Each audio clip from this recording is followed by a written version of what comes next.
Welcome to अपना सपना JRF and welcome to 5 minute concept in biology. आज की इस वीडियो में हम जानने वाले हैं what is primary and secondary metabolites.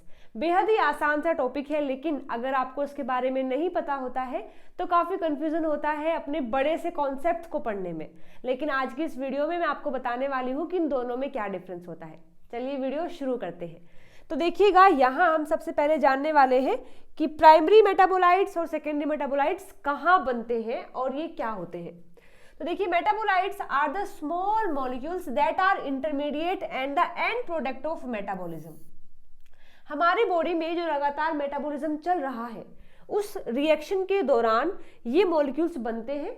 Size में छोटे होते हैं, स्मॉल होते हैं, और बीच में भी बन सकते हैं रिएक्शन के, और बाद में एंड प्रोडक्ट भी हो सकता है। They have many functions including the fuel, structure, signaling and interaction with other organism. इनका बॉडी में काफी सारा रोल होता है, उसको भी हम देखेंगे। सबसे पहले बात कर लेते हैं कि ये मेटाबॉलिज्म क्या है। देखो, इस टॉपिक को समझाने वाली हूं मैं, लेकिन डायरेक्ट नहीं बता पाऊंगी कि क्या होता है। पहले आपको थोड़ा सा बेसिक बताना पड़ेगा, उसके बाद फिर इन दोनों के बारे में बताऊंगी। तो बात करते हैं कि मेटाबॉलिज्म क्या होता है। हमारी बॉडी में जो सेल्स होते हैं वो लगातार रिएक्शन कर रहे हैं ताकि वो सरवाइव कर सकें। वो लगातार रिएक्शन कर रहे हैं ताकि एनर्जी बनती रहे, और उस एनर्जी का इस्तेमाल करके वो अपने सारे काम करते रहे। तो ये जो एनर्जी बनती है या फिर जो भी एक्स्ट्रा काम होता है सेल के अंदर, जो उसके सर्वाइवल में हेल्प करता है, उनको हम मेटाबॉलिज्म बोलते हैं। ठीक है। Metabolism is the chemical reaction that occur in the body cells to convert food into energy. जो फूड हमने खाया है उसको एनर्जी में कन्वर्ट करने के लिए सेल जो है लगातार रिएक्शन कर रहे होते हैं, उन्हीं को हम मेटाबॉलिज्म रिएक्शन बोलते हैं। These reactions provide the body with energy for vital process and the synthesis of new organic material. हमारे बॉडी में बाकी जो भी काम होते हैं उन सभी के लिए भी ये रिएक्शन चल रही होती है, और कुछ अगर एक्स्ट्रा मटेरियल हमारी बॉडी में बनाना है तो उसके लिए भी मेटाबॉलिज्म की रिएक्शन चल रही होती है। इसीलिए हम इसको दो पार्ट में डिवाइड कर सकते हैं, कैटाबॉलिज्म एंड एनाबॉलिज्म। कैटाबॉलिज्म का मतलब होता है कोई बड़ा सब्सटेंस हमारे पास है, उसको हम ब्रेक कर रहे हैं छोटे छोटे सब्सटेंसेस में, उसको बोलते हैं कैटाबॉलिज्म। और एनाबॉलिज्म का मतलब होता है कि हमारे पास या फिर हमारे सेल के पास कुछ छोटे छोटे से मॉलिक्यूल्स हैं, उसको मिला करके वो बड़ा बना रहा है। जैसे एग्जाम्पल के तौर पर देखें तो मानो अगर हमने फूड खाया है, खाना खाया है, उसमें प्रोटीन है, तो हमारे सेल जो होते हैं उस डायरेक्ट प्रोटीन को अपने अंदर एसिमिलेट नहीं कर सकते। वो पहले क्या होता है कि वो प्रोटीन जो है उसको छोटे छोटे पार्ट्स में डिवाइड किया जाता है, अमाइनो एसिड्स में डिवाइड किया जाता है, फिर उनको इनटेक किया जाता है और बॉडी में इस्तेमाल किया जाता है। जैसे ही वो अमाइनो एसिड हमारी बॉडी में चले जाते हैं, हमारे सेल में चले जाते हैं, तो फिर उससे एक नया प्रोटीन बनाया जाता है according to the requirement of the cell. तो जब बहुत सारे अमाइनो एसिड आते हैं और प्रोटीन बनता है, उसको हम कहेंगे एनाबॉलिज्म, और जब प्रोटीन हम खाते हैं उसको ब्रेक डाउन किया जाता है तो उसको बोलेंगे कैटाबॉलिज्म। दोनों को मिलाकर ही हम मेटाबॉलिज्म कहते हैं। हमारे सेल में लगातार ये भी चल रहा है और ये भी चल रहा है, उन दोनों को मिलाकर हम बोल देते हैं कि मेटाबॉलिज्म हो रहा है। अब जब ये रिएक्शन होती है, आइदर ब्रेक डाउन है, आइदर सिंथेसिस है, तो यहाँ पर कुछ प्रोडक्ट बनते हैं। कुछ प्रोडक्ट बनते हैं या तो रिएक्शन के बीच में बन सकते हैं या तो रिएक्शन के एंड में बन सकते हैं, उन्हीं को हम बोलते हैं मेटाबोलाइट्स। ठीक है। अब ये प्राइमरी किस बिहाफ पर है, सेकेंडरी किस बिहाफ पर है, ये भी मैं आपको बता देती हूँ। देखिए, जो प्राइमरी मेटाबोलाइट्स होते हैं ये ऐसे मेटाबोलाइट्स हैं जो हमारे सर्वाइवल में हेल्प करते हैं। यानी कि अगर हमारी बॉडी में ये प्राइमरी मेटाबोलाइट्स नहीं होंगे तो हमारा सेल सर्वाइव नहीं कर पाएगा।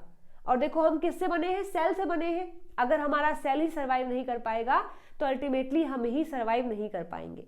यानी ये जो प्राइमरी मेटाबोलाइट्स होते हैं उनके नाम से भी इंडिकेशन है, ये प्राइमरी है, ये ऐसे हैं, अगर ये नहीं है तो हम नहीं है। ठीक है। लेकिन अगर बात करते हैं सेकेंडरी मेटाबोलाइट्स की, तो ये कुछ ऐसे सब्सटेंसेस होते हैं जो हमारे लिए बेनिफिशियल भी हो सकते हैं, हमारे लिए हार्मफुल भी हो सकते हैं। ये है या नहीं है, इससे हमारे सर्वाइवल पर कोई इफेक्ट नहीं पड़ता है। हाँ, अगर ये होते हैं बॉडी में तो कुछ एक्स्ट्रा बेनिफिट हमें मिल सकता है, लेकिन ऐसा नहीं है कि अगर ये नहीं है तो हम सर्वाइव ही नहीं कर पाएंगे। बट हाँ, अगर ये नहीं है तो हम सर्वाइव नहीं कर पाएंगे। ओके। देखिए, primary metabolites are directly involve in growth, development and reproduction. हमारी ग्रोथ में, हमारे डेवलपमेंट में, रिप्रोडक्शन में प्राइमरी मेटाबोलाइट्स का रोल होता है। Example of primary metabolites include protein है, एंजाइम्स है, कार्बोहाइड्रेट्स है, लिपिड है, विटामिन है, इथेनॉल है, लैक्टिक एसिड है, ब्यूटेनॉल है। ये सारे जो आप देख रहे हैं कंपाउंड, ये सारे प्राइमरी मेटाबोलाइट्स हैं। अगर हमारी बॉडी में प्रोटीन नहीं होगा तो हमारी बॉडी जो बिल्डअप हो रखी है वो नहीं रह पाएगी। एंजाइम्स नहीं है तो कोई भी रिएक्शन नहीं हो पाएगी। कार्बोहाइड्रेट्स नहीं है तो एनर्जी नहीं मिल पाएगी। तो ये सब चीजें क्या है, जरूरी है हमारे सेल के लिए, इसलिए ये आ जाते हैं प्राइमरी मेटाबोलाइट्स में। लेकिन बात करें सेकेंडरी मेटाबोलाइट्स की, तो secondary metabolites are not directly involve in the growth, development and reproduction, but they usually have an important ecological function. Example of secondary metabolites include antibiotic. जैसे देखिएगा, मानो कोई भी अगर बैक्टीरिया है तो हमें पता है बैक्टीरिया जो है एंटीबायोटिक से उनकी डेथ हो जाती है बैक्टीरिया की। तो बैक्टीरिया के पास अगर प्रोटीन है, कार्बोहाइड्रेट्स है, एंजाइम्स यानी कि ये सब अगर है तो वो सरवाइव कर रहा है, कोई दिक्कत नहीं है। लेकिन अगर उसके पास कोई एंटीबायोटिक रेजिस्टेंस जीन भी होता है, मतलब एक ऐसा जीन जो उसको किसी पर्टिकुलर एंटीबायोटिक से रेजिस्टेंस प्रोवाइड करता है, तो ये जीन जो है उसके प्लाज्मिड में होता है। अब अगर ये जीन नहीं होगा तो इसका मतलब ये नहीं है कि वो सर्वाइव नहीं कर पाएगा, वो सर्वाइव कर सकता है।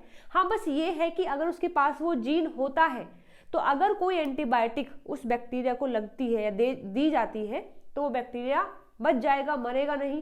लेकिन ऐसा नहीं कि वो जीन अगर नहीं है या फिर एंटीबायोटिक रेजिस्टेंस उसके पास नहीं है तो वो सर्वाइव ही नहीं कर पाएगा। कर सकता है, बिल्कुल कर सकता है, ठीक है। तो इस तरीके से हम मान सकते हैं एंटीबायोटिक है। फिर जो पिगमेंट्स होते हैं जैसे रेजिन्स है और टर्पीन्स है, एल्केलॉइड्स है, which are the only nitrogen containing secondary metabolites found in the plant. Plant के अंदर ये मिलते हैं, टार्पीन्स है, एल्केलॉइड्स है, ये इसके डिफेंस में हेल्प करते हैं। यानी कि प्लांट है, मजे में सर्वाइव कर रहा है, कोई दिक्कत नहीं है। कोई भी हर्बीवोर्स आता है उसके पत्तों को खा लेता है या फिर उस प्लांट को किसी भी तरीके से नुकसान पहुंचाता है, तो प्लांट के पास ये सेकेंडरी मेटाबोलाइट्स होते हैं जो उसको डिफेंस करते हैं कि कोई भी हर्बीवोर्स अगर आए तो वो उसको ना खा पाए, ठीक है। तो उस डिफेंस मैकेनिज्म ये जो है ये सेकेंडरी मेटाबोलाइट के कारण आया है इसके पास, और ये एक्स्ट्रा बेनिफिट हो गया है उसका। ऐसा नहीं कि अगर उसके पास डिफेंस मैकेनिज्म नहीं होगा तो वो मर जाएगा, सर्वाइव तो वो अभी भी कर रहा है। हाँ, बस ये है कि उसे एक्स्ट्रा बेनिफिट मिल जाता है अगर उसके पास कोई डिफेंस मैकेनिज्म है, यानी कि उसके पास अगर सेकेंडरी मेटाबोलाइट्स है। ओके, तो देखिए प्राइमरी मेटाबोलाइट्स हमने पढ़ लिए हैं और सेकेंडरी मेटाबोलाइट्स हमने पढ़ लिए हैं। आई होप आपको ये टॉपिक जो है समझ आया होगा, लेकिन अभी भी अगर कोई डाउट है तो आप कमेंट करके मुझसे पूछ सकते हैं, ठीक है। चलिए मिलते हैं अगली वीडियो में नए टॉपिक के साथ में। Till then bye bye, take care.